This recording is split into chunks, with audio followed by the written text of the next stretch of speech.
మరిన్ని వీడియోల కోసం సబ్స్క్రైబ్ చేసుకోండి. అదేవిధంగా పక్కనే ఉన్న బెల్ ఐకాన్ క్లిక్ చేసి వీడియో నోటిఫికేషన్స్ని పొందండి.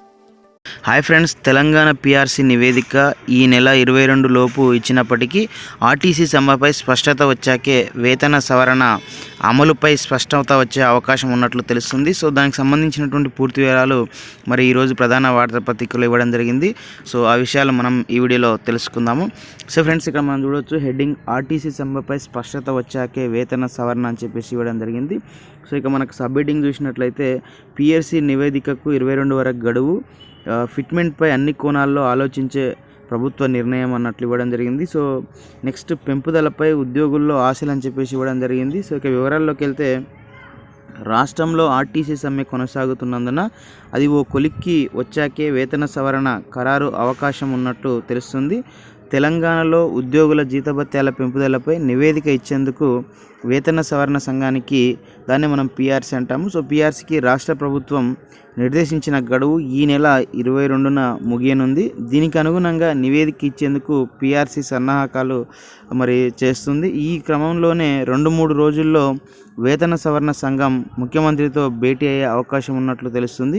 PRC నివేదిక ఎలా ఉన్నా వేతనాల పెంపుదలపై ముఖ్యమంత్రి కేసీఆర్దే అంతిమ నిర్ణయం కానున్నట్లు తెలుస్తుంది. తమ ఆశలకు అనుగుణంగా సీఎం మరి నిర్ణయం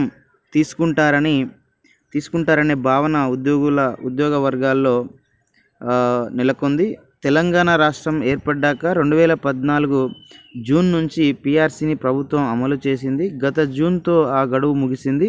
జూలై నుంచి వర్తించేలా కొత్త PRCని ప్రభుత్వం ప్రకటించాల్సి ఉంది. ఈ నేపథ్యంలో గత ఏడాది మే 22న విశ్రాంత IAS CR బిస్వాల్ అధ్యక్షతన విశ్రాంత IASలు ఉమామహేశ్వరరావు, అదేవిధంగా రఫత్ అలీ సభ్యులుగా PRCని నియమించిన విషయం మనకు తెలిసిందే.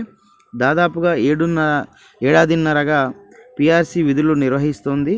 ఇప్పటికే వేతన సవరణపై PRCకి స్పష్టత వచ్చినట్లు తెలుస్తుంది. వేతన సవరణ ప్రక్రియ దాదాపు పూర్తిగా ముగియడంతో ప్రభుత్వం సేవా నిబంధనల రూపకల్పన బాధ్యతలను కూడా మరి PRCకి అప్పగించిన విషయం కూడా మనకు తెలిసిందే. ముఖ్యమంత్రి నిర్దేశించిన విధంగా కొత్త వేతనాలపై నివేదికను నిర్దేశిత గడువు మేరకే ఇచ్చే అవకాశం ఉన్నట్లు తెలుస్తుంది.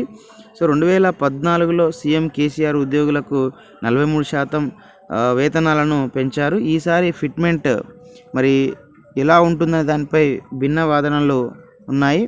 ఉద్యోగులు తమకు అనుకూలంగా అంచనాలు వేసుకుంటున్నారు. కాగా ప్రభుత్వం రాష్ట్ర ఆర్థిక పరిస్థితి, దేశంలోని ఇతర రాష్ట్రాల్లో ఉద్యోగాల జీతభత్యాలను బేరీజు వేసుకొని మొదలైన అంశాలను ఆధారంగా ఆలోచించి ఆచితూచి తుది నిర్ణయం తీసుకునే వీలున్నట్లు తెలుస్తుంది.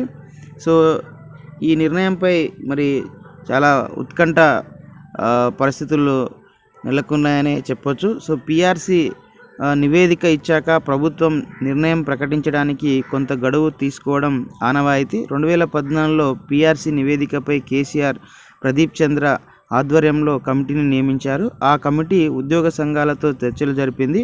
అనంతరం ముఖ్యమంత్రి కేసీఆర్ తుది నిర్ణయం తీసుకున్నారు. ఈసారి అదే ప్రక్రియ జరుగుతున్నట్లు మరి తెలిసింది. చర్చల ప్రక్రియ ముగిసిన తర్వాత సీఎం విధానపరమైన నిర్ణయం ఎప్పుడు తీసుకుంటారనే దానిపై ఉత్కంఠగా మారింది. సో ఇది ఫ్రెండ్స్, మరి తెలంగాణ PRC ఏదైతే నివేదిక మనకు ఈ నెల 22 గడువులోగా మరి ఇచ్చినప్పటికీ కూడా ఇస్తే కూడా మరి దీనిపైన నిర్ణయం మాత్రం ఆర్టీసీ సమ్మెపై స్పష్టత వచ్చినాకనే వేతన సవరణకు సంబంధించినటువంటి ఫిట్మెంట్ విషయం పైన మరి నిర్ణయం తీసుకునే అవకాశం ఉన్నట్లు తెలుస్తుంది. సో ఇది ఫ్రెండ్స్, మరి తెలంగాణ PRC 2018కి సంబంధించినటువంటి అప్డేట్ సమాచారము. సో ఈ వీడియో మీకు నచ్చితే లైక్ చేయండి, షేర్ చేయండి. ఇలాంటి ఎడ్యుకేషనల్, ఎంప్లాయ్మెంట్, టెక్నా సమస్యలను పొందడం కోసం మన యొక్క యూట్యూబ్ ఛానల్ వెంకట్బిటిని సబ్స్క్రైబ్ చేసుకోండి. Okay friends, thanks for watching this video. Bye, have a nice day.